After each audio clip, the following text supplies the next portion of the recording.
Boa noite a todos, é um prazer estar aqui hoje com vocês.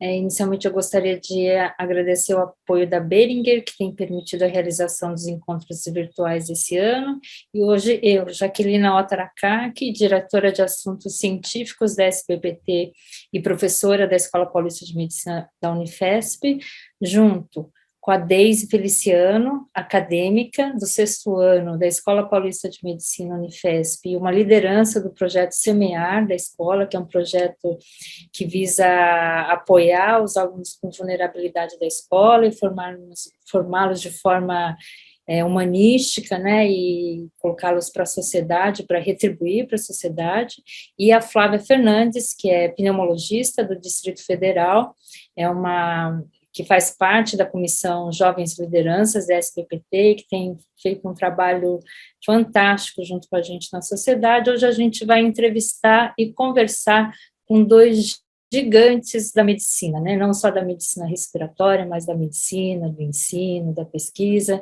Então, o professor José Roberto Jardim, que é professor da Escola Paulista de Medicina, e o professor José Camargo, que é membro titular da Academia Nacional de Medicina, é diretor do Serviço de Transplantes da Santa Casa, a maior referência da América Latina de transplante de pulmão da América Latina. Então, a gente vai falar para onde a gente vai, né, qual o rumo do exercício da medicina. Então, contando com duas jovens para perguntar e explorar, duas pessoas bem experientes. Então, hoje a ideia é conversar, e vocês que estão assistindo a gente podem enviar as mensagens pelo QIA, também dar um oi. Eu sei que tem alunos, tem professores, tem profissionais em diferentes momentos da carreira aqui hoje. Então, para começar, doutor Jardim, quer 5 minutos, depois 5 minutos, doutor Camargo, e aí a gente começa a esquenta e começa a conversar. Microfone, doutor Jardim. Outra vez? Obrigada à sociedade pelo interesse desse tema. Eu acho que é bem atual, e eu acho que vocês terem colocado no painel Camargo, como um expoente da nossa medicina, não só da pneumológica, como você disse, e torácica, mas da nossa medicina brasileira. E vocês três, principalmente a Deise, ainda é colega, mas falta só receber o diploma dela para ser a colega definitiva. A Flávia, como uma nossa especialista mais jovem, né, e líder, como você disse antes para nós, líder dessa jovem liderança da sociedade brasileira. Você, com sua experiência muito grande, então, eu acho que essa noite deve ser um marco, pelo menos para mim. Eu acho que vou aprender bastante, vou conseguir expor também as minhas ideias em algumas coisas que talvez seja inquietude dos outros também. Eu tenho algumas inquietações, por exemplo, como no tema que você falou, ser médico, ser professor. Eu lembro que quando eu era coordenador, em 2000, foi 98, 2000, o coordenador do internato do 5º e 6º ano da Escola Paulista, nós fomos associar a cirurgia com a clínica. E a ideia naquela época era que com isso nós poderíamos, então, fazer com que o curso fosse mais, vamos dizer, não fosse tão dividido, tão sistematizado. Naquela época, a ciência dobrava a cada 2 anos e meio. Atualmente ela dobra a cada 1 ano e meio. Então, eu sempre dizia naquela ocasião, e digo ainda para os residentes, para os alunos, que se eu dormisse no dia que eu formei, em 14 de dezembro de 1970, e acordasse agora, eu não saberia fazer medicina. Então, a primeira coisa é que nós sempre temos que estudar. Então, minha inquietude, aí a Deise pode depois dizer, esse curso de 6 anos, com tanta coisa nova, na parte tecnológica, na parte de ciência, hoje já tem biologia molecular, na parte social, os alunos têm que levar para o UBS, têm que ir para o SUS, têm que ir para centro de saúde. 6 anos, Deise, você acha que forma você como uma boa médica? A minha inquietude, e aí eu já coloco a minha ideia, eu acho que o médico deve ser um bom médico para todas as nossas necessidades epidemiológicas. 4, 5 doenças em cada especialidade. As outras poderia aquele que quer ser um especialista. Né? Então, essa primeira inquietude para Daisy. Ainda para você, nós sempre admirávamos nossos professores.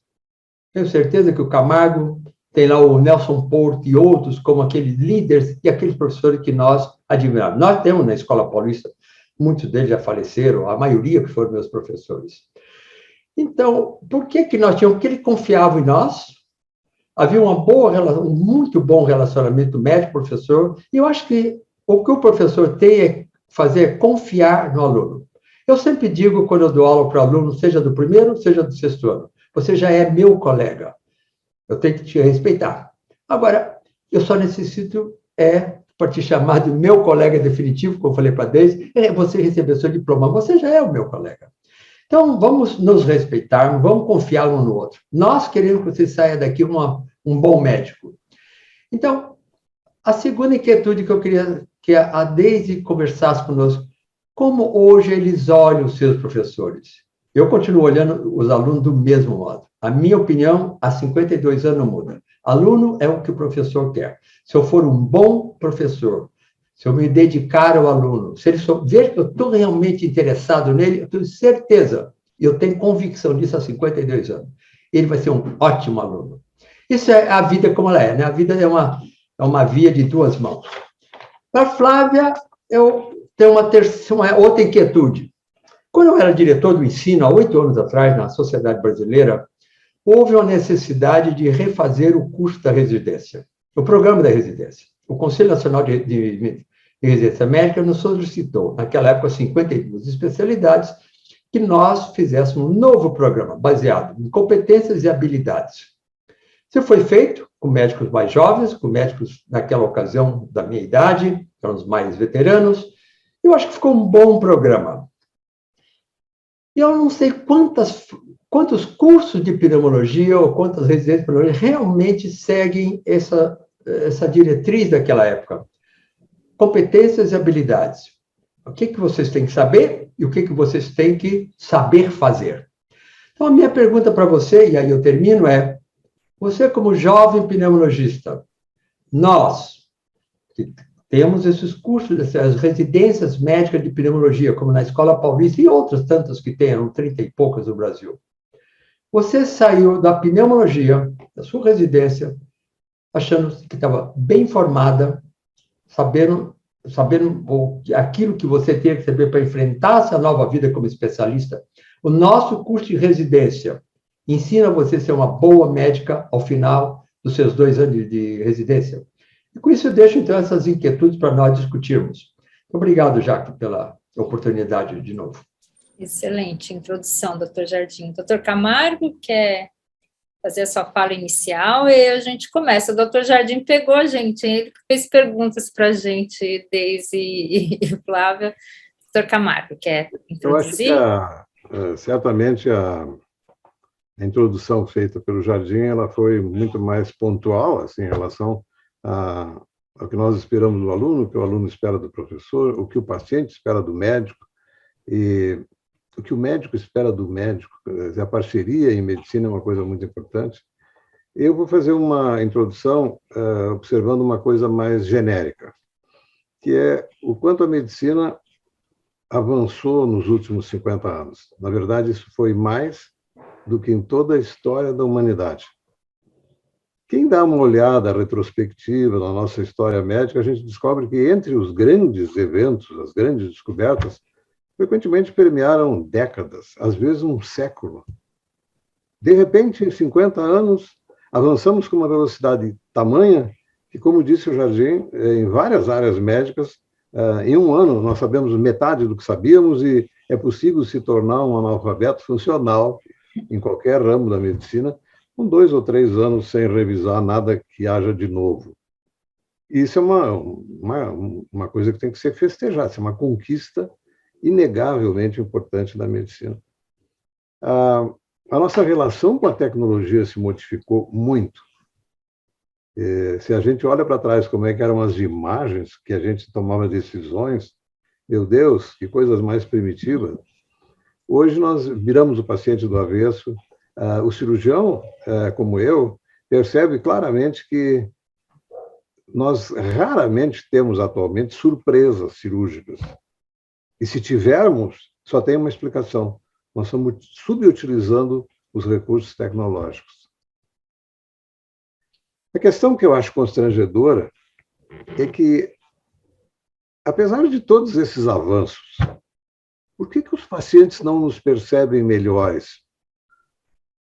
E se nós considerarmos que eles são a maior razão de existirmos, nós temos que respeitar uma equação implacável que diz o seguinte: paciente infeliz, médico equivocado. Não há como justificar isso de outra maneira. E não há como atribuir, seria, na verdade, uma ingenuidade, atribuir à tecnologia uma relação pessoal insossa. Não. Nós temos que usar a tecnologia a nosso favor, a favor do paciente, sem permitir, no entanto, que ela substitua o lado humano da relação médico-paciente. Eu acho que isso ficou muito evidente nos últimos anos. Nós podíamos ser mais médicos se nós percebêssemos que, apesar dos avanços tecnológicos, o sentimento dos pacientes continua rigorosamente o mesmo em séculos e séculos de evolução. Porque nós temos os mesmos medos, as mesmas expectativas, as mesmas esperanças, as mesmas desilusões, e isso não muda, isso é da natureza humana. Quer dizer, nós temos que fazer com que a medicina que nós ofereçamos se adapte a essa mudança tecnológica, importante e tal, mas que ela cumpra o dever de priorizar o sentimento do paciente. Se nós não conseguirmos isso, nós estaremos sobrevoando a atividade médica sem, de fato, sermos reconhecidos pelos pacientes como o médico que ele escolheria. Eu costumo fazer essa distinção, Jaqueline. Eu acho que o médico insensível, rígido na relação, ele está desperdiçando uma das maiores alegrias de ser médico, que é ser escolhido por alguém que precise ser ajudado. A contrapartida disso é o veneno mais merecido, que assim, o médico tem a sensação de que ele está sendo tolerado pelo paciente. E a tolerância destrói qualquer possibilidade de autoestima. Então, essa, como disse o Jardim, essa é uma via de duas mãos em todas as áreas do que nós oferecemos, do que nós esperamos que os alunos e os pacientes valorizem, mas nós temos que estar permanentemente vigilantes em relação à qualidade do trabalho que nós fazemos, como profissionais da medicina ou como professores. Atribuir o esfriamento das relações à tecnologia é, na verdade, uma justificativa ingênua, simplista, que absolutamente não explica o que, na essência, está acontecendo. Eu gostaria, com isso, que nós abríssemos a discussão para que todos colocassem as suas ansiedades e nós vamos tentar, de alguma maneira, contribuir. Muito obrigado, outra vez, pelo convite. Excelente. Deise, quer começar? A gente até conversou um pouquinho uns dias antes, né, em relação às ansiedades. Vamos lá, Deise. Teu microfone está fechado. Agora abriu, né? Primeiramente, eu queria dar boa noite a todas e agradecer pelo convite. Eu queria começar fazendo uma pergunta, que é o que está faltando na educação médica para que nós sejamos mais empáticos e carinhosos com os pacientes? E se isso é treinável, se os senhores acreditam que isso é treinável. Doutor Camargo? O senhor acha que isso é treinável? A gente não vai conseguir ensinar ninguém, é uma coisa muito importante, decisiva em medicina, que é gostar de gente. Mas nós podemos exercitar a pessoa nas relações, nas inter-relações que envolvam sentimentos. Como é que você diz as coisas? Como é que você se posiciona em todas as situações? Por exemplo, linguagem corporal. Quantos médicos valorizam isso? Uma estratégia que eu uso muito, desde, é perguntar aos pacientes o que ele achou inesquecível da experiência sofrida. Esse é um monitor muito eficiente para você, no mínimo, se descobrir completamente alheio ao sentimento do paciente. Quando ele diz uma coisa que ele considerou inesquecível e você nem percebe que isso aconteceu, isso dá uma ideia da distância de sentimentos que permeou entre esse paciente, que certamente tinha ótimas expectativas. Essa é uma característica do paciente. Cada vez que ele vai procurar um médico novo, ele vai cheio de fantasias, ele vai encontrar uma maravilha de médico.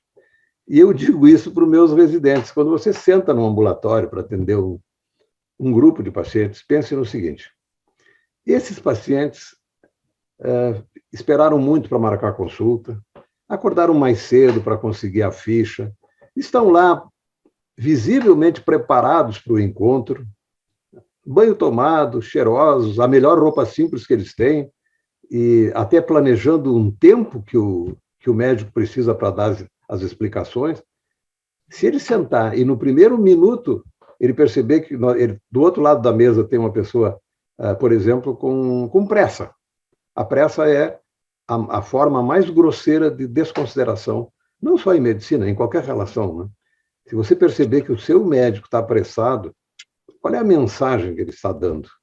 Você não tem importância nenhuma. Eu estou louco para ir para um lugar onde eu possa fazer alguma coisa que me dê mais prazer. Isso tem um preço. Isso liquida com qualquer possibilidade de relação afetuosa entre duas pessoas. Esqueça que um é médico, outro é paciente. Na verdade, a relação médico-paciente é a relação amorosa, não amorosa, mais densa que existe.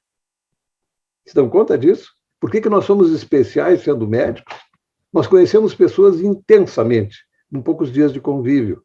Por quê? Porque nós estamos convivendo com pessoas que são autenticadas pelo sofrimento. Quando a gente está sofrendo, a gente não tem tempo, não tem energia para fazer de conta que a gente é mais do que é. Nós somos. E é um enorme privilégio que um profissional como o médico tenha a oportunidade de conviver com pessoas como elas são. Porque isso é lição de humanismo diária. E se depois de 10 anos de atividade médica nós ainda não nos transformamos em melhores pessoas, nós somos incuráveis. Nós estamos desperdiçando uma matéria-prima maravilhosa, que não soube ser identificada e reconhecida e valorizada.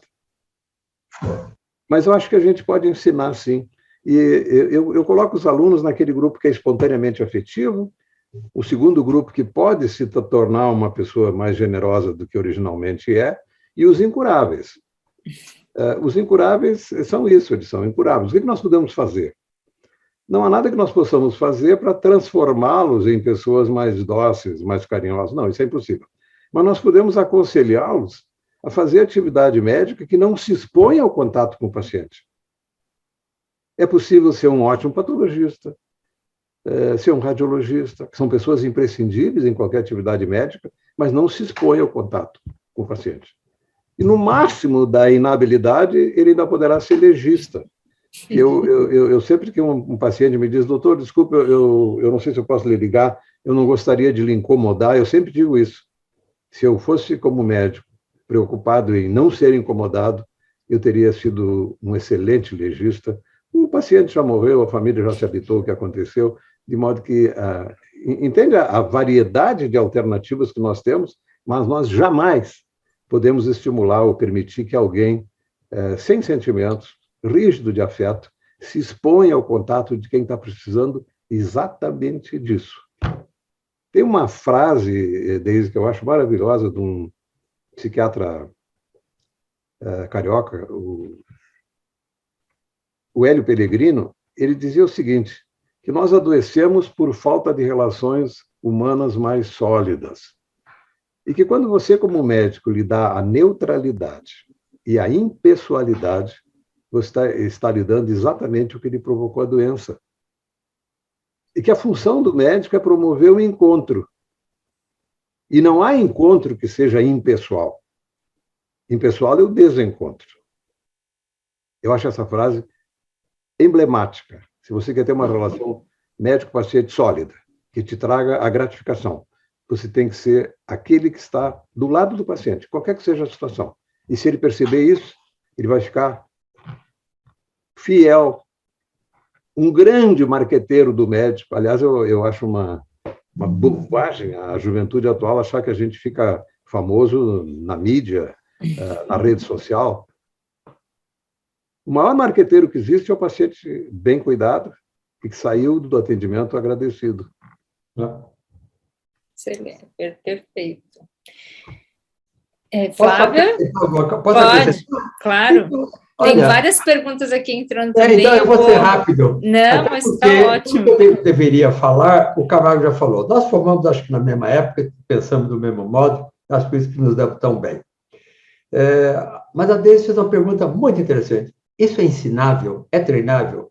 Ele deixou bem claro. Eu acho que sim. Todos nós temos uma personalidade, mas a personalidade do médico ela tem que ser moldada para se adaptar ao paciente. O que o paciente quer de nós? Quer sentir que nós temos interesse por ele. Ele sabe que às vezes nós não vamos curá-lo. O Camargo lida muito com câncer de pulmão, com doenças, e nós com os enfisematosos no final de vida, fibrótico, mas ele quer que até o último momento ele veja que nós nos interessamos por ele. Sobre fazer o bem, eu li um resumo de um artigo que é escrito pelo Fernando Reinhardt. Ele disse que é interessante essa pesquisa. A pessoa, isso foi feito partiu de um ato simples, de uma pessoa que foi a um café, viu na fila uma senhora parecida com a mãe dele e pagou o café dela e estava atrás. E quando ela foi pegar, falou, já está pago. E alguém se interessou por esse fato em si e foi medir o que acontece quando alguém faz um gesto, pode ser impessoal nesse caso, mas que traz algum reconhecimento à pessoa. Então, fazer um gesto a alguma pessoa de bondade aumenta a ocitocina da pessoa de quem faz, mesmo que não tenha havido um conhecimento disso. Segunda coisa importante que esse grupo detectou, que a pessoa que recebe aquele agrado, aquele gesto, aquele que chegar na fila, como foi no caso desse rapaz, falou, o café já está pago, aumenta a citocina dela também. E o terceiro, a pessoa que vê esse gesto e é uma testemunha do que está acontecendo, aumenta a citocina. Então, fazer o bem aumenta o bem de mais pessoas, não só do médico se sentir-se bem, no caso nosso, em atender um bom paciente. Ele vai se sentir bem, mas a enfermeira vai se sentir bem, muito provavelmente, o fisioterapeuta vai se sentir bem, e a ocitocina aumenta. Eu achei isso extraordinário, porque muitas vezes nós fazemos bem porque achamos que temos que fazer, o paciente merece. Mas isso faz bem a nós, ao paciente e às pessoas que estão em volta também. Então, o resto é aquilo que o Camargo falou. E respondendo objetivamente a Deise, eu acho que temos que nos esforçarmos como professor a ensinar aos nossos alunos a ser treinável para atender bem o paciente. Isso nós temos que nos propor. E com isso, eu acho que nós estamos dando a vocês, alunos, aquilo que mais de bonito tem na medicina, que não é o curar em si, mas é dar ao paciente a sensação que ele tem um amigo nele assistindo a ele. Excelente, doutor Jardim. Flávia? Eu vou fazer um complemento, Jaqueline. Tem uma coisa que eu acho que é muito importante, é que eu vejo muitos professores com excelentes discursos e péssima prática. E o estudante aprende pelo exemplo.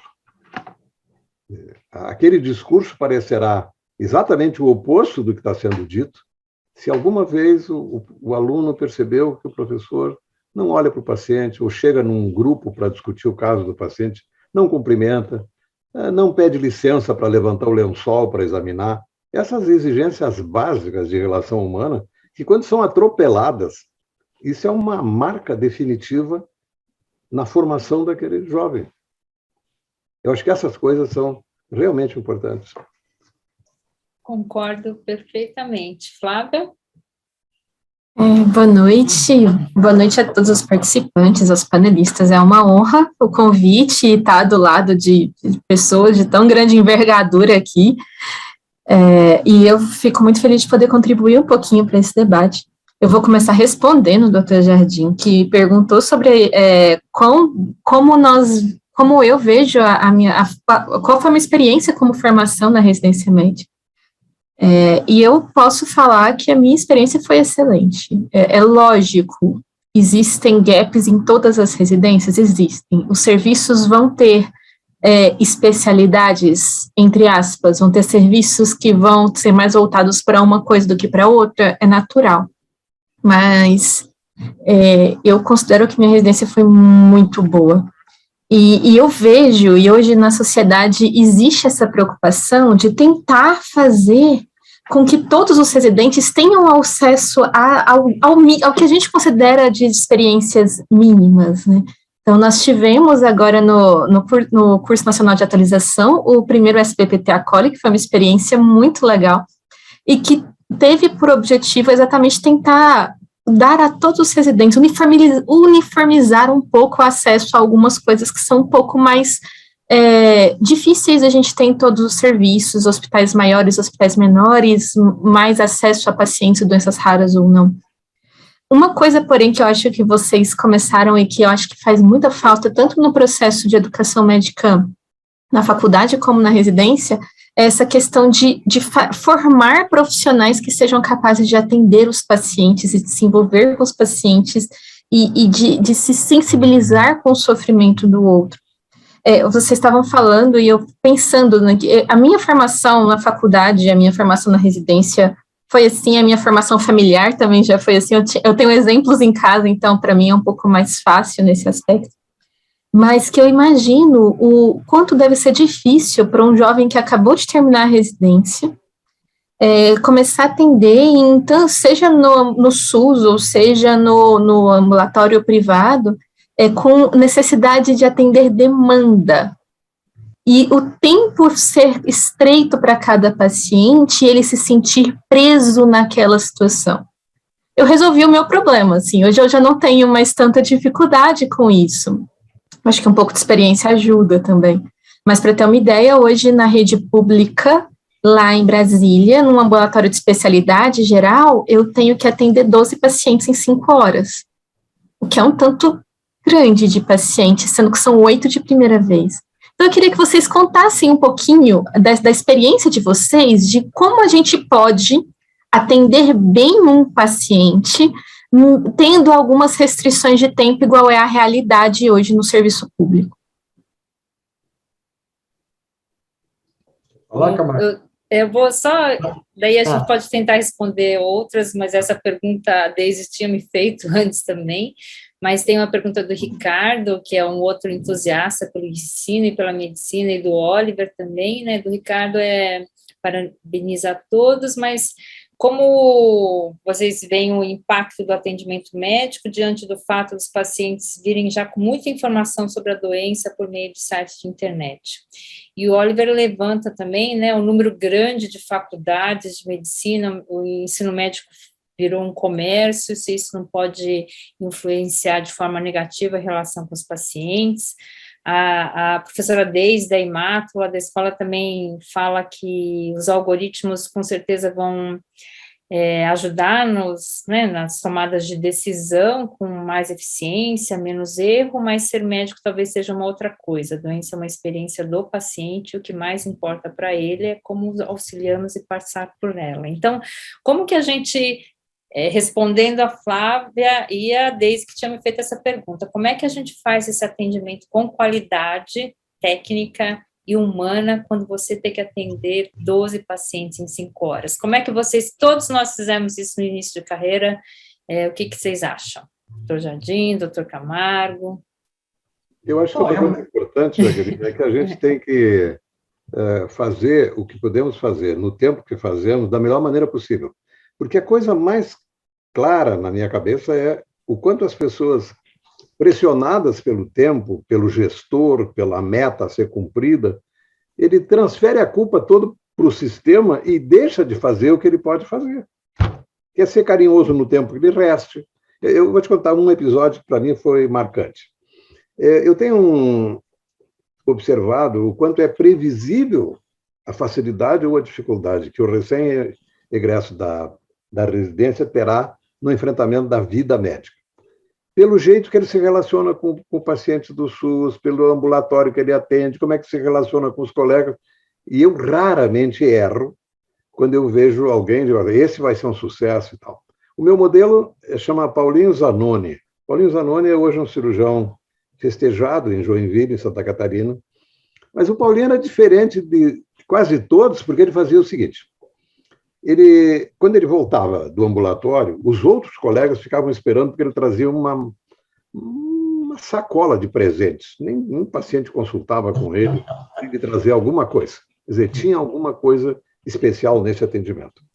Quando a minha filha estava fazendo estágio e circulou por lá, eu quis saber como é que era, e ela me disse, não, ele não gasta mais tempo com cada paciente, ele não atende menos pacientes, mas o atendimento dele tem um carinho diferente. Quando termina a consulta, olha que coisa simples e sedutora. Ele acompanha o paciente até a porta, abraça o paciente, se despede dele, abraça o próximo e volta. Se dão conta que ele não gastou 1 minuto mais do que seria necessário, porque aquele trajeto tinha que ser percorrido, né? Ida e volta. Mas ele conquistou, num gesto simples, 2 pacientes que passaram a vê-lo como um parceiro, né? Um doutor que se preocupa comigo. E um dia ele me disse, muito divertido, que ele tinha ganho uma banana de um paciente, com todo o simbolismo de ganhar uma banana, mas tu tem que considerar que isso é o melhor que ele pôde te dar, e foi certamente com muito afeto.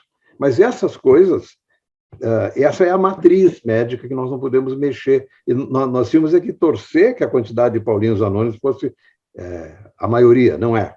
Mas nós temos que treinar as pessoas ao cuidado. O cuidar de uma pessoa é a coisa mais transparente que tem. Quando você pega na mão do paciente, o jeito que você dá a mão para o paciente tem um significado enorme. Um dia desses, uma velhinha, que foi minha paciente durante muitos anos, veio para uma consulta, afastada, que esteve um tempo pela pandemia. No final da consulta, ela me disse, doutor, eu posso usar o seu álcool gel?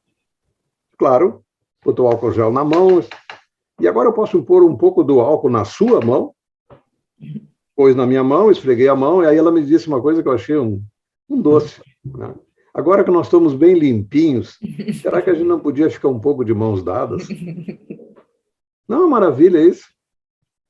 Isso é afeto puro. E isso está diretamente associado a uma coisa inquestionável. A solidão é a doença mais prevalente. É esse velhinho que no ambulatório estará mais dependente de qualquer expressão de generosidade, e quando ele está muito carente, qualquer gesto de afeto parece uma declaração de amor. É uma correspondência bonita e que a gente ganha fazendo esse bem que o Jardim referiu, que faz bem para quem recebe, mas faz muito bem para quem pratica. E a gente sai feliz quando se tem um encontro com um paciente que reconhece o que recebeu, e tem coisas que são absolutamente imutáveis. Por exemplo, a preocupação com a identidade. Eu digo aos meus residentes, se você não lembra o nome do paciente, não entre no quarto. Poupe-o dessa humilhação. E não pretenda ser agradável ou pseudo-generoso, chamando ele por um diminutivo carinhoso. Vozinho. Vozinho, o diabo que carrega. Ele já tem os netos que ele precisava, né? Então, essa é uma maneira ilusória de plantar afeto. Isso não é afeto. Isso é um simulacro mal sucedido. E o paciente, a cara de alegria quando alguém entra e você diz o nome dele, né? Especialmente se você puder dizer o nome inteiro, ele fica animadíssimo, porque tem um doutor que se lembra de mim. Né? Perfeito. Doutor Jardim, quer fazer? Eu devo ser irmão gêmeo do Paulo Zanoni, porque um paciente, quando entra, seja no ambulatório, seja no meu consultório privado, eu levanto e dou a mão para ele. E todos eles eu levo até a porta. E não é raro um paciente falar, mais no privado, ele fala, doutor, só abre a porta, porque se eu abrir, eu não volto mais. Eu falei, não, porque eu costumo fazer isso. Eu lembro uma vez, até posso falar o nome, não vou falar o nome, mas tem uma colega nossa da pneumologia. Eu tinha que levar ela em algum lugar. Descemos, fomos até o estacionamento, eu fui abrir a porta para ela. E ela não entrava. Eu falei, pode entrar, fulana. Aí ela olhou e entrou. Eu fechei a porta, dei a volta e entrei no meu lugar. Ela falou, eu falei, bom, você achou que era alguma coisa? Por que você não entrou? Não, nunca ninguém faz para mim. Eu achei que o senhor devia ter um alarme, que o senhor ia desligar primeiro o alarme para poder entrar, que o alarme era do lado do passageiro. Mas eu sempre faço isso. Eu faço isso até hoje para minha esposa. Eu faço isso para todos os fisioterapeutas, quando eu venho do lar escola até o hospital. É preservar o cardápio da esposa, é importante. Põe ela lá para dentro, empurra ela para dentro do carro. Não, não vai subir. Então, então, eu acho que o Paulo faz é isso mesmo. O nome, quando eu dava aula para os alunos do 5º ano, eles tinham, naquela época antiga, que os alunos ficavam conosco um mês, 24 horas, ele era dono, modo de dizer, mas ele era o médico do paciente, o residente era o assistente dele, né? Ou o mentor dele. Eu passava na enfermaria e perguntava, senhor João, como é que o seu médico, e ele sabia que era aluno, está te chamando o senhor? Ele chama ele pelo seu nome? Aí ele dizia, alguns diziam sim, outros não. Aquele que dizia que não, ele fala o senhor, ele fala... Eu falava para o residente exatamente, para o aluno, exatamente o que o Camargo falou, chama ele pelo nome. E sabe por quê? Isso os psicólogos é que falam. Já tem um psicólogo que falou isso. A coisa que mais nos dá prazer é ouvir o nosso nome. Então, aí o Camargo foi mais longe, falar o nome inteiro, com sobrenome também. Mas isso o psicólogo fala, é o que dá o prazer à pessoa, ouvir o nome dele sendo pronunciado. Então, eu também acho que ser 15 minutos aqui no Brasil, Flávia, põe a mão para o céu, porque na Inglaterra são 7 minutos. E eu fui discutir isso na Holanda, eles falaram, aqui são 5 minutos na Holanda. Né? A medicina é diferente, todas as explicações que ele tem que dar na Inglaterra, ele encaminha a uma enfermeira, a enfermeira que faz toda a educação do paciente. Não é o fisioterapeuta, é a enfermeira. Então, o que eu vejo aqui também no Brasil, que nós deveríamos mudar em algum momento, é o sistema de saúde. Nós temos que estar integrados, o médico, a enfermeira, o fisioterapeuta, a psicóloga, a equipe que existe no hospital, o que existe no SUS. E, muito importante agora no nosso sistema, aquela visitadora domiciliar, aquela que faz atenção lá na casa do paciente. Então, eu concordo integralmente com o Camargo que a primeira coisa para atender em 7 minutos na Inglaterra, em 5 na Holanda, em 15 no Brasil, e quando eu falo 15, eu falo, vocês têm 15 minutos para atender? Eu falei, temos 15 minutos. Eles acham a eternidade aquilo. Primeira coisa, estar muito bem preparado. Segunda coisa, fazer esses gestos que vão ter o paciente acreditando e vendo que nós estamos interessados neles. De um certo modo, ser objetivo. E aqui eu termino dizendo uma outra coisa, que também isso já está publicado em alguns dali, em diferentes origens. Dizem que nós, médicos, não deixamos o paciente falar mais que 30 segundos. Você pergunta, como é que o senhor... A sua perna tem doído? Olha, doutor, quando foi no Natal, já passaram os 30 segundos, não, então me fala do seu braço agora. Nós não deixamos o paciente falar mais que 30 segundos. Então, nós temos que ter muito bem capacitados, com perguntas objetivas e saber quais são os pontos importantes. Então, eu acho que nós podemos atender em 15 minutos, desde que nós estamos muito bem preparados, sejamos objetivos, e o paciente acredite que nós estamos ali para ajudá-lo. Só respondendo um pouquinho a Deise também, eu fiquei pensando, eu acho que é treinável sim, né? Claro que eu concordo com o Dr. Camargo, tem aqueles que não tem jeito, mas lá no ambulatório, o que eu faço com os alunos, né? Atendem 2, 3 alunos, atendem um único paciente, fica um jogral lá, cada um fazendo uma pergunta, um está fazendo a pergunta, outro está digitando, e não está olhando o doente. Então, a gente faz, pelo menos, tem que atender sozinho, olho no olho, depois digita. Você tem uma coisa que é horrível, você está sendo atendido e o médico não está olhando para a cara do doente, está digitando, olhando para o computador. Então, tem como a gente treinar assim. E mais do que saber o nome inteiro do doente, se você sabe o nome do filho, do marido, aí pronto, aí a relação fica assim, algo... Então, mas sem dúvida é empatia, né, e uma coisa que eu acredito muito, a gente tem que gostar muito do que a gente faz, né, a medicina não é fácil, né, são desafios, é doloroso para a gente também, a gente tem muitas frustrações no nosso dia a dia, então, você tem que acreditar que você pode fazer diferença, eu acho, isso deixa o dia mais leve. Posso contar um segredo? Pode. Isso que você falou é muito interessante, saber o fim. No meu consultório, tem 2 historinhas para eu chegar na minha. Não é 2 histórias, é uma. Há muito tempo atrás, um médico de uma cidade de Santa Catarina passou na reabilitação há muitos anos. E ele tinha um programa que era uma novidade, fazer isso no consultório. E ele nos deu uma aula na reabilitação, dizendo a maravilha, só escreve aqui, escreve ali, escreve para todos nós. E durante um mês, eu fiz uma enquete no consultório. proposital, porque ele achava que tinha que escrever tudo no computador, é tão mais fácil. Aí eu fiz uma enquete no consultório, perguntei a todos os pacientes, o que o senhor acha de eu ficar escrevendo no computador, ou se eu ir ao médico que escreve no computador? 100%, não foi 99%, 100% falou, doutor, eu não gosto, porque ele nem olha na nossa cara. Ele falou, eles estão olhando no computador, ele falou, aí Augusto fala, pior é aquele que fica de lado, o computador não está na mesa dele, está do lado, ele nem me olha. Bom, então eu tenho, minha ficha até hoje é escrita, é toda à mão, e eu escrevo lá, quando ela fala, quando eu tive, o meu filho entrou na biologia o ano passado, eu escrevo, filho da biologia USP, 2004. Quando ela volta, daí, e tem paciente que volta depois de 10, 15 anos, eu falei, você tinha um filho que entrou na biologia, não foi? O senhor lembra? Olha, ela abre aquele sorriso, que eu falei do filho dela, eu falei o nome, da viagem que ela fez, né? Então, são coisinhas assim que eu acho que tornam... Cada um tem suas regras. Essa é a minha regra. O Camargo talvez tenha outra, a Jaque tenha outra, a Flávia, a Deise vai ter outra. Mas nós temos que ter a regra que faça o paciente ser um parceiro nosso, ele sentir que nós somos parceiro dele. Eu faço isso no meu consultório. Eu sempre escrevo, eu não tenho nada no computador. Um dia desses, Jaqueline, eu fui atender o ambulatório e chamei a dona Rosaura. Ninguém se movimentou, e é uma coisa característica de atendimento que não é pago, né? Esses pacientes demoram para agendar, para ter espaço e tal, eles não faltam à consulta. Como eu imaginei que a Rosaura fosse uma pessoa idosa, aumentei uns decibéis e levantou a Rosaura. Com aquele passinho assim de que não tem pressa de chegar em lugar nenhum, sabe? Quando ela chegou na porta, eu estendi a mão para cumprimentá-la, ela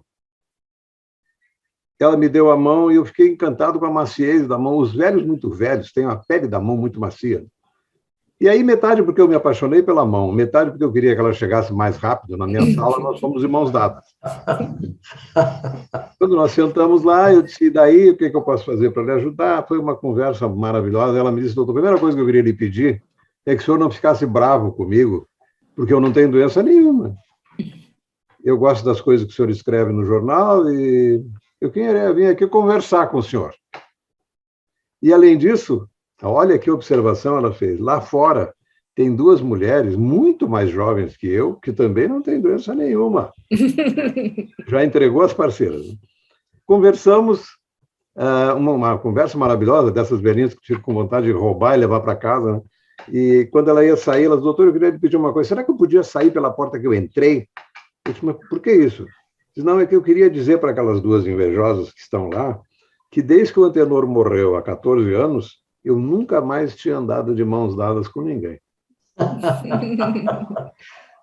A carência humana das pessoas, a velhice expôs, sabe que isso foi uma das exposições mais dramáticas da pandemia, né? O quanto os nossos velhos sofreram com o isolamento. E eu acho que foi a coisa mais injusta, porque se uma pessoa é jovem, tem 40 anos, 30 anos e perde 2 anos, mas ele recupera, cai, né?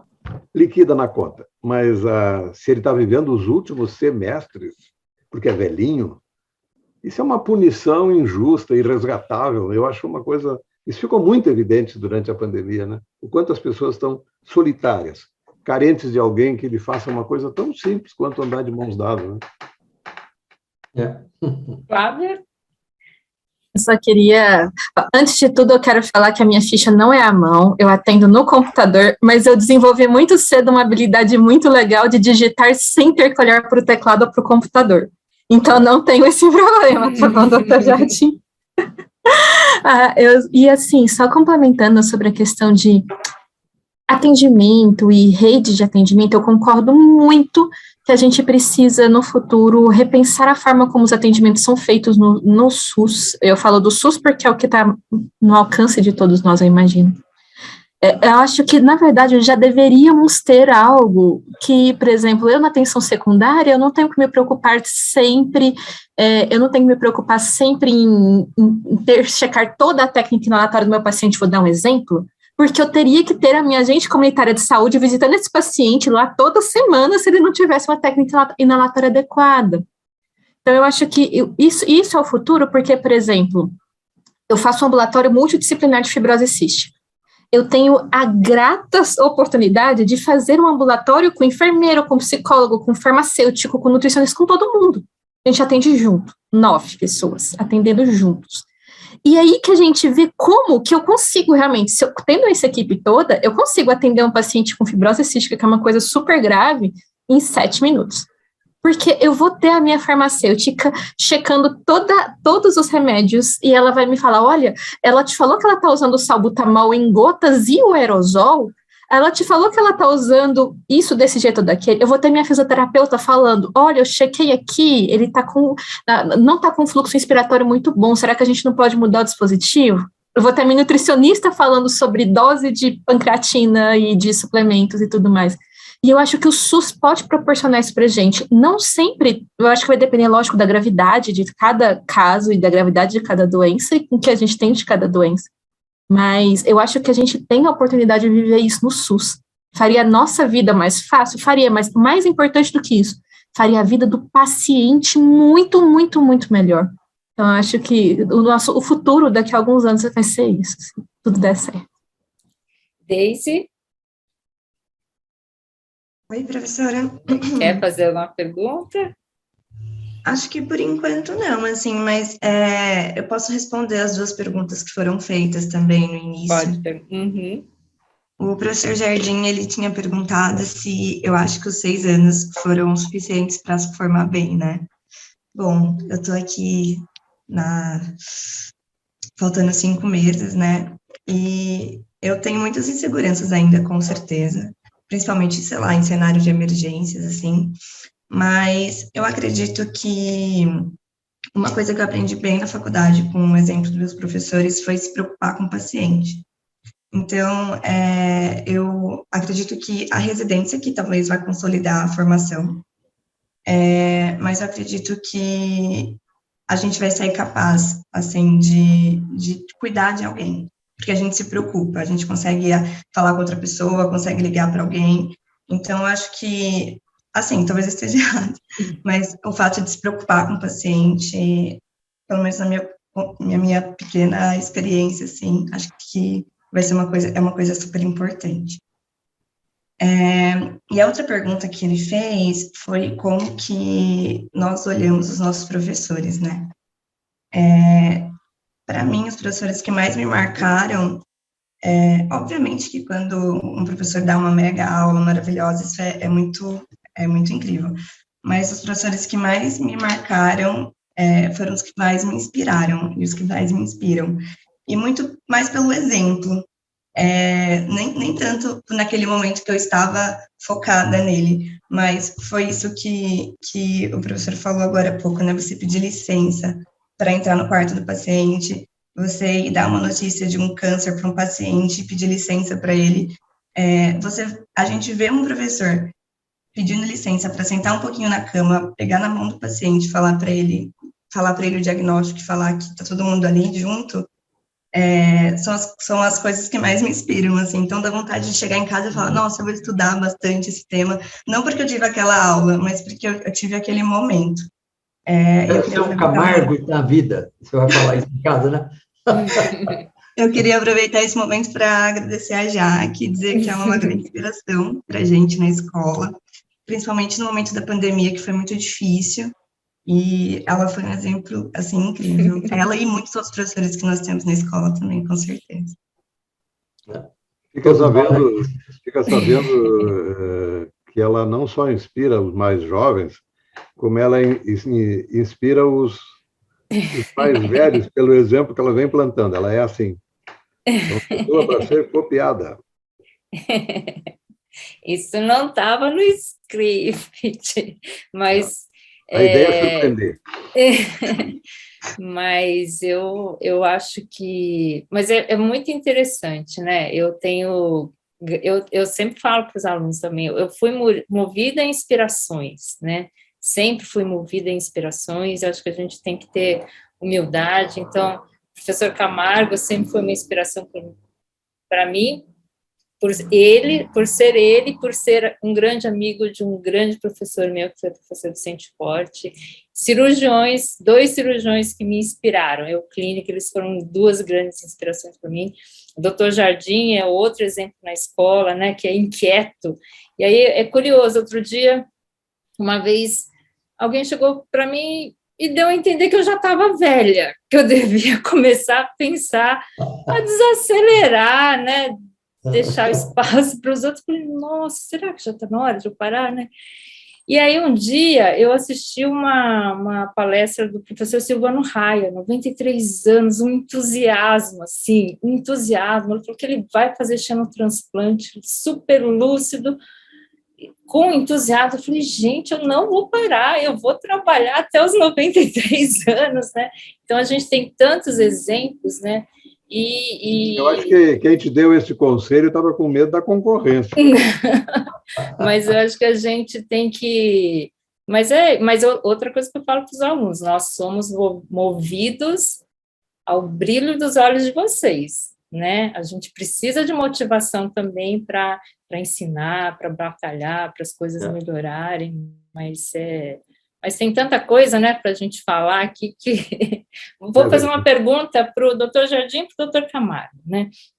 Isso eu também gosto de mostrar para os alunos. Eu mostro uma foto do Dr. Vicente, que esse grande cirurgião torácico, a última foto dele, no último congresso internacional dele, que ele voltava, né, Dr. Camargo, lavei a égua, voltava feliz, que tinha dado uma aula legal e tal, e a foto dele, aluno, um trabalho experimental lá, quando ele era aluno ainda, e no primeiro transplante. Então, eu sempre falo, um dia ele foi como vocês, né, e chegou aqui por vários motivos, várias opções.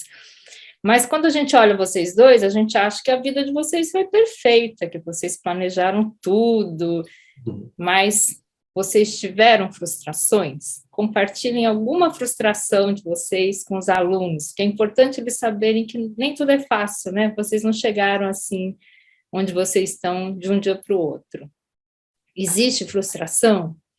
Vocês perderam alguma vez? Vocês caíram alguma vez? Vocês não passaram num concurso alguma vez? Eu acho que se a vida desse tudo certinho conforme planejado, seria uma chatice. Vendo retrospectivamente, seria muito, muito, muito ruim, muito monótona. Porque, na verdade, quando a gente faz a recapitulação e a gente começa a ficar cada vez mais propenso à recapitulação na medida em que ou o cabelo fica branco ou escasso, a gente começa a se dar conta que, muitas vezes, o que pareceu naquele momento uma decepção te empurrou num outro caminho com um resultado muito melhor, né? Porque a vida tem essas imprevisibilidades e não há como modificar. Mas isso isso que você falou, Jaqueline, eu acho muito importante. O professor se apresentar como um igual, porque é desse igual que ele vai copiar o modelo. Eu nunca vi, e costumo repetir isso, eu nunca vi um bom médico posudo. Porque o posudo gasta tanta energia em aparentar o que ele não é, que não lhe sobra tempo para ser uma pessoa mais interessante. Então, e por outro lado, não existe nenhum território de atividade humana mais afeito à humildade do que a medicina, porque sendo uma ciência biológica, e nós erramos tanto quando não temos modelos matemáticos, quando esse tipo, exposto a errar, ainda tem a pose do professor magistral, essa pessoa, na verdade, depois de uns anos, para mim, eles despertam piedade. Eles desperdiçaram uma vida que podia ter sido muito mais interessante, muito mais gratificante, até para o autor da vida, né? Mas eu acho que isso é um jeito de ensinar. Quando sempre há muitos anos, eu coloquei a rotina de último slide de cada aula, é uma situação hipotética da relação médico-paciente. E tu sabe, Jardim, que era comum que quando eu discutisse isso, eu percebia quem é que estava receptivo a esse tipo de noção. E tu percebe aquele tipo que fica com um olhar de paisagem, está olhando na sua direção, mas não está te vendo, né? E um desses caras era um dos alunos mais inteligentes daquela turma, o Kleber. O Kleber era uma figura maravilhosa. E ele não conseguia disfarçar um ar de sarcasmo quando ele ouvia falar de relação médico-paciente. Aí ele se forma, passam 4 ou 5 anos, e eu encontro ele no pátio da Santa Casa, um grande debochado. E quando eu disse, e daí, cara, tudo bem? Já está trabalhando aqui na Santa Casa? Ele disse, continuava o mesmo debochado, porque ele me disse o seguinte, não, eles ainda não descobriram o meu talento, mas eu venho para cá, pode esperar. É uma figura assim. Mas naquele dia, aí mudou a cara, ficou sério, encheu o olho e disse, professor, eu vim aqui para lhe contar uma coisa.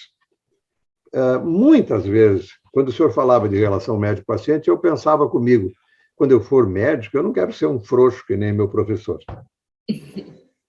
Dizia, hoje, eu perdi o meu primeiro paciente querido. A família me consolou, de tanto que sabiam quanto nós nos gostávamos. E eles fizeram uma capelinha em cima de mim, todos me abraçando e consolando simultaneamente. E eu corri para o carro, porque eu não queria que eles me vissem chorar. E então eu tratei de vir correndo para cá, porque eu queria que o senhor soubesse que eu ainda corri para me esconder, mas eu já chorei. Eu não sei o que me alegrou mais, foi a pressa dele vir me contar, ou foi a alegria dele ter finalmente sido descoberto um médico de verdade, né? Que sofre, que festeja, que exulta, que compadece, e que é exatamente essa mescla de sentimentos que comovem ou decepcionam as pessoas que nos rodeiam. Já que essa pergunta sua é interessante e muito educativa para todos nós, e fica pensando, né? Porque nós temos aquela tendência a achar que nós sempre estamos acertando, mas eu sempre que eu olho nesses 50 anos para trás, e isso tem acontecido ao longo dos anos, eu vejo, puxa, como é que eu fazia essas coisas? Mas era a ciência do momento. Quando, em 77, eu fui para o Canadá, formei em 70, terminei a pneumologia em 73, fiz o doutorado em 77, em julho, dia 1º de agosto, estava no Canadá.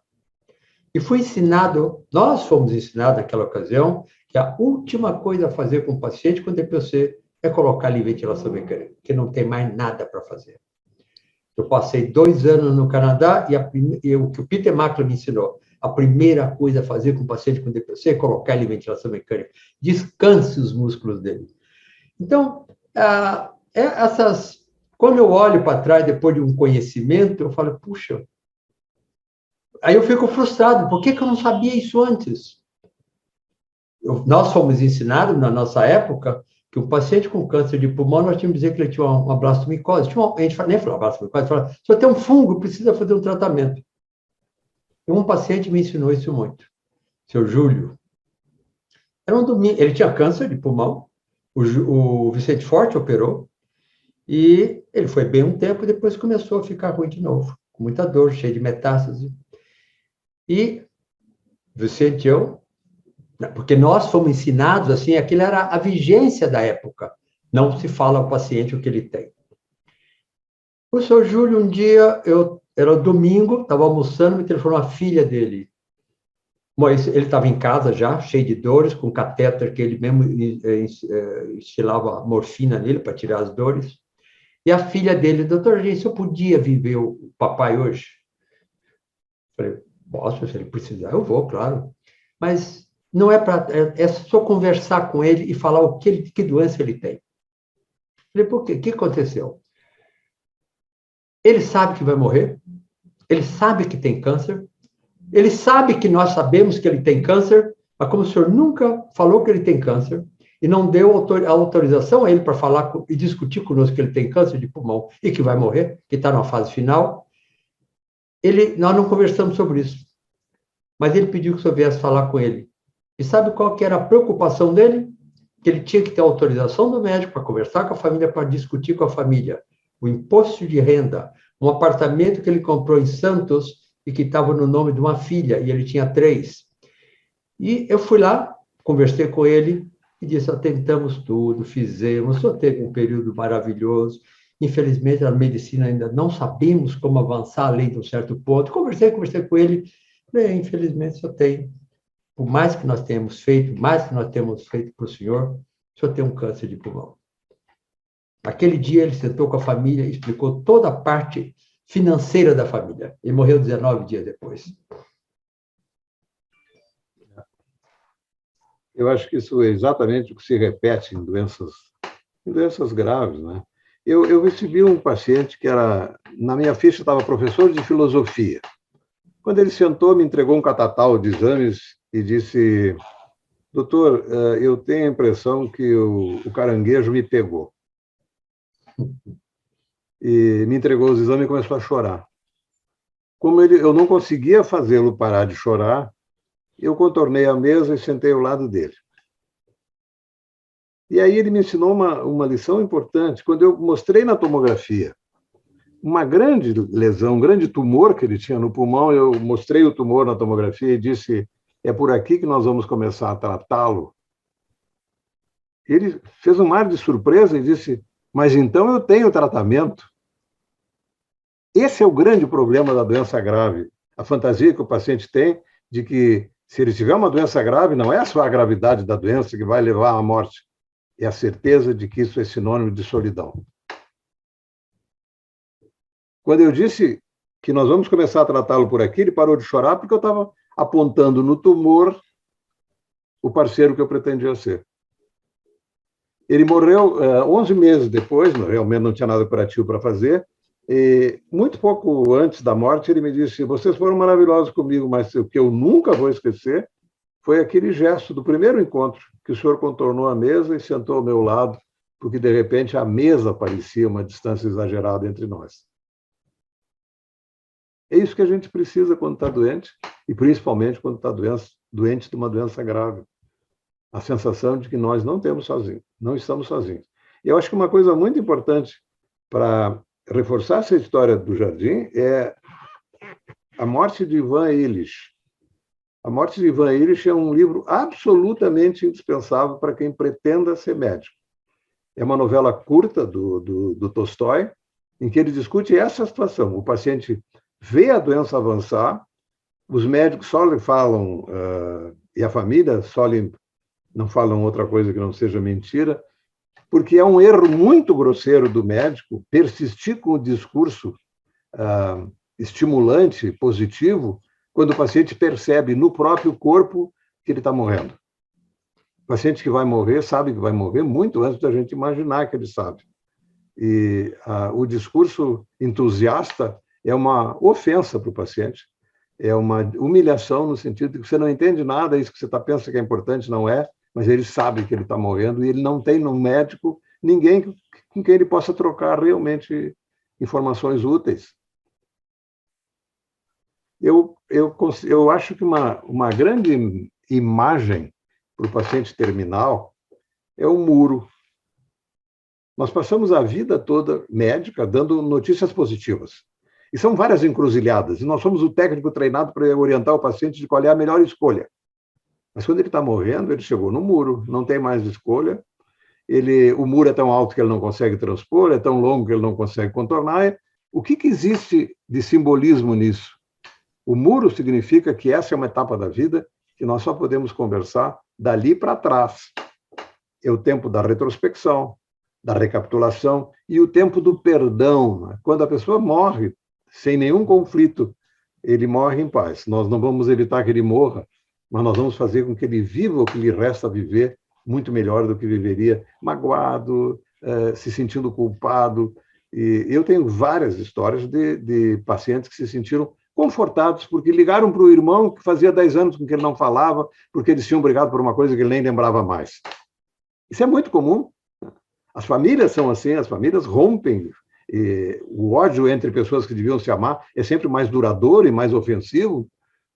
E quando a gente tem a capacidade de convencer o paciente de que nós podemos ajudá-lo nisso, ele é o parceiro mais definitivo. Enquanto durar essa vida, ele será o parceiro mais reconhecido que nós teremos. E outra coisa para Flávia e para Deise e vários alunos que eu sei que estão aqui, várias coisas, né? Acho que às vezes, de fato, quando a gente se envolve muito com o paciente, que eu acho que tem que ser assim, né? Principalmente nós que lidamos com algumas doenças mais graves, aí você perde um paciente, você sofre, e aí você acaba se afastando um pouco, né? Se poupando um pouco, ou não querendo ter um contato tão grande, mas hoje eu acho que a gente tem que se permitir a se expor com o paciente, a mostrar o sentimento do paciente. Isso faz muita diferença para ele e para a gente, né? Então, hoje eu não tem problema em mostrar que eu gosto do paciente, que eu estou sofrendo com o paciente, acho que isso é bom para os dois lados, né? Eu, cada vez que alguém me pergunta como é que a gente faz para conviver com essa situação, eu digo sempre a mesma coisa: se comporte como se você fosse uma pessoa normal daquela família. É tudo que eles precisam. Quando o médico quer se proteger muito, ele está absolutamente credenciado a fazer outra coisa. É a mesma recomendação que se tornou rotineira entre os advogados de direito médico, assim: não assumam protagonismo porque vocês vão ser responsabilizados. Isso é uma estupidez, tá? Ou então, compartilhem todas as decisões com o paciente. Essa é uma recomendação não de médico para médico, essa é uma recomendação americana dos advogados dos planos de saúde e dos hospitais. Olha, quando você submete um leigo a tomar uma decisão se faz quimioterapia antes ou depois, mas, meu Deus, ele não sabe nada disso. Se eu não for suficientemente firme na convicção que eu tenho, a minha sugestão é que ele troque de médico, porque ele está com um médico que não, apesar de teoricamente treinado, não se sente seguro para propor nada. Eu já assisti pacientes contarem que o médico chamou a família e disse: olha, o senhor tem essas alternativas, agora aproveite o feriado para conversar com seus filhos e ver se vocês querem fazer a quimioterapia antes ou depois. Ora, bolas, nós sabemos quando é que é antes, quando é que é depois, e se não soubermos, vão aos livros, porque lá está escrito.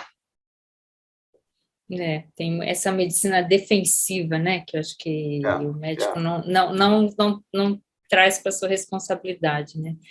Enfim, gente, eu adoraria ficar aqui mais um montão de tempo, porque eu acho que a gente tem muita coisa para conversar, muita coisa para aprender com vocês, muita coisa para aprender com as meninas, né, com a Deise e com a Flávia também, mas infelizmente o tempo está acabando, então vou pedir primeiro para a Deise e para a Flávia fazerem seus comentários finais, depois o Dr. Jardim e o Dr. Camargo.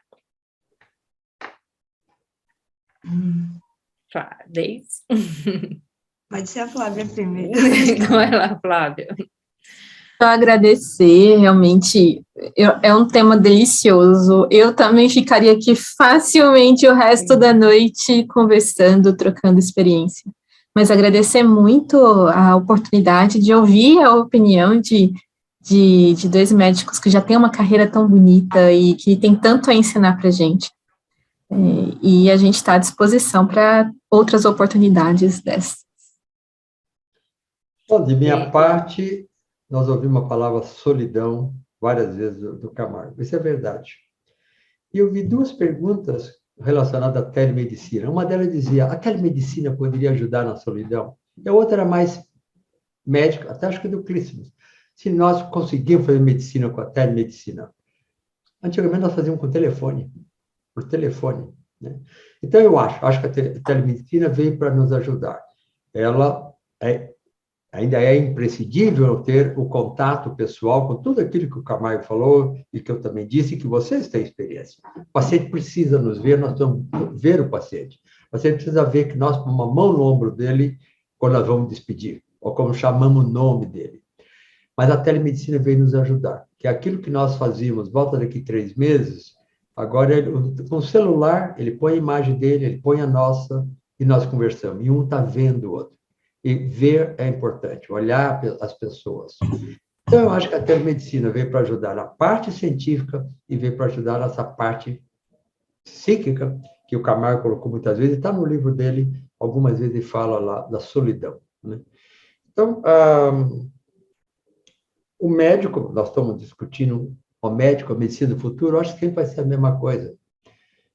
Aí eu perguntaria para os colegas que estão nos escutando, ou não dizem que isso todos têm que fazer a mesma coisa. Já choraram com o paciente? Eu já.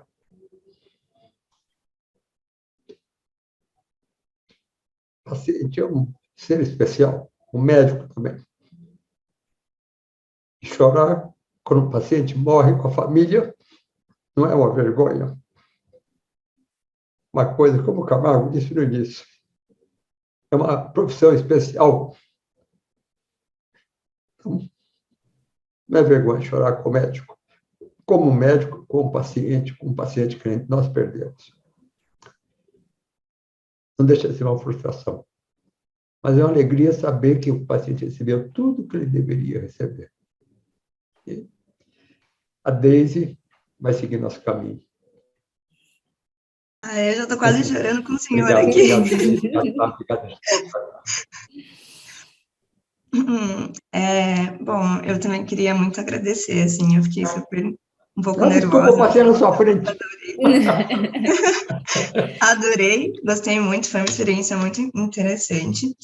E eu queria muito falar ao professor que eu assisti uma palestra dele e eu vi uma frase que eu vou levar para a minha vida, assim, que a medicina é uma usina de gratidão. Eu achei muito impactante e achei muito interessante. E eu queria falar para o professor Jardim que eu espero ele no projeto Semear IPM. E agradecer muito, foi um prazer.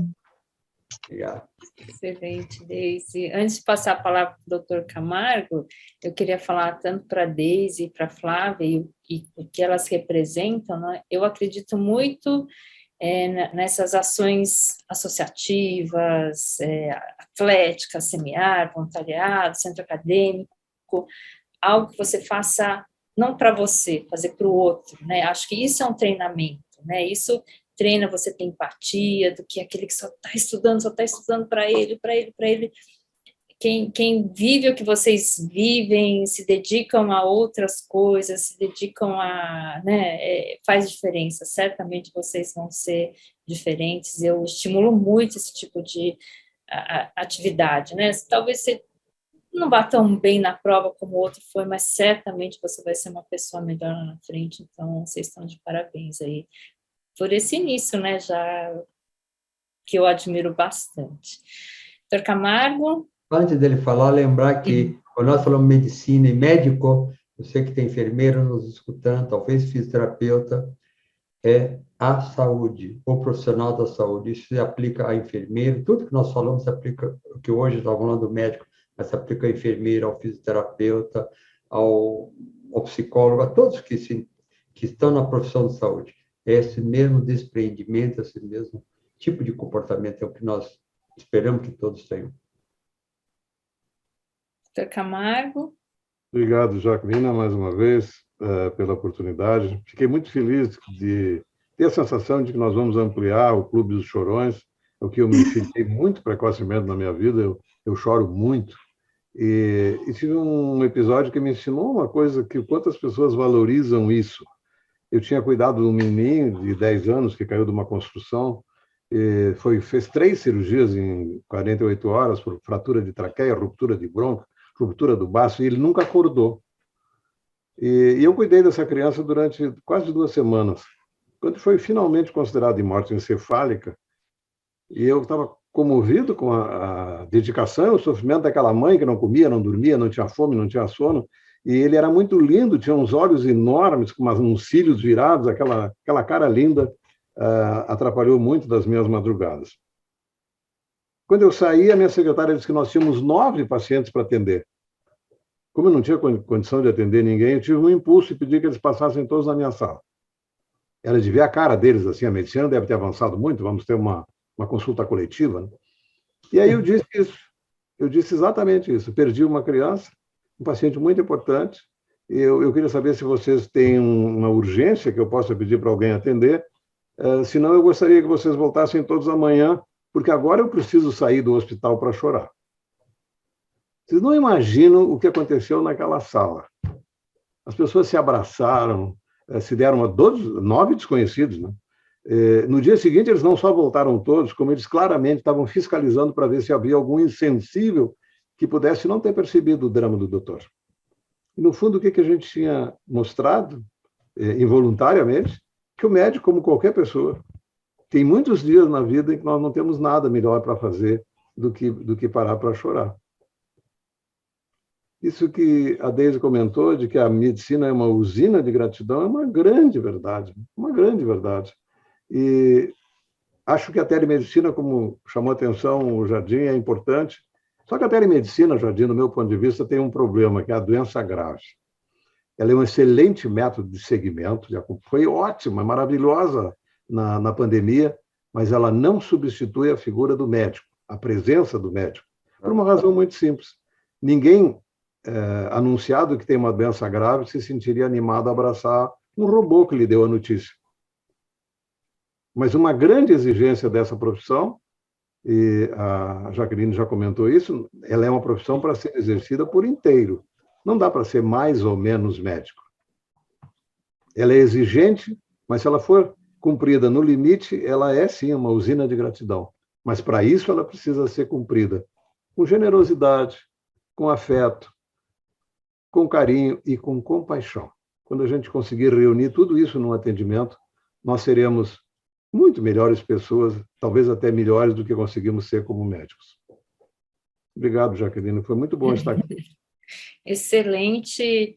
A gente pensou muito nesse encontro virtual, no tema desse encontro virtual, né? E o Dr. Jardim me perguntou, mas o que você quer discutir? Eu falei, eu quero que vocês inspirem, eu quero que vocês inspirem as pessoas, que vocês contem as suas histórias, e eu acho que vocês 4 conseguiram fazer isso, assim, de uma forma muito, eu tenho certeza que vocês inspiraram as pessoas, e isso é importante, né? E acho que vocês, eu me incluo também, acho que nós temos em comum, a gente gosta muito do que a gente faz, a gente acredita muito que a gente possa fazer diferença na vida das pessoas que a gente cuida, né? Então acho que isso que faz, e somos todos inquietos, então acho que isso que faz toda a diferença, então eu agradeço demais, foi muito bom, gostei, acho que a gente atingiu o nosso objetivo de inspirar as pessoas e ter a coragem de tocar, né, de falar de temas tão sensíveis. Eu acho que isso